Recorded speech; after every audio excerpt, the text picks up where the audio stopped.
Bangla superstar Shakib Khan এবার cinema নয়, সরাসরি রাজনীতির মাঠে।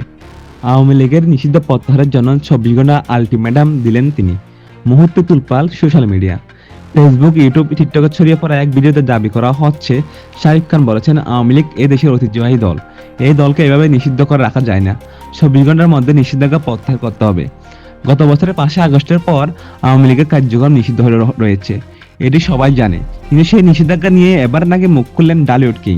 শাকিব খান বরাবর নিজেকে রাজনীতি থেকে দূরে রেখেছেন। তিনি সবসময় বলেছেন তিনি একজন শিল্পী।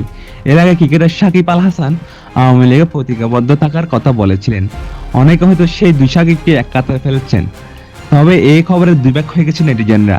বক্তারা বলছেন কিং কাং সাহসী, আবার অনেকে বলছেন এটি বীর বানার নিনজা টেকনিক। এই বিষয়ে শাকিব খানের পক্ষ থেকে কোনো আনুষ্ঠানিক বিবৃতি আসেনি। আপনার কি মনে হয় শাকিব খানের মতো একজন সুপারস্টারের এমন রাজনৈতিক বক্তব্য দেওয়া উচিত? কমেন্টে জানান। আর এমন সত্য মিশে যাচাই করা খবরের জন্য চ্যানেলটি সাবস্ক্রাইব করুন।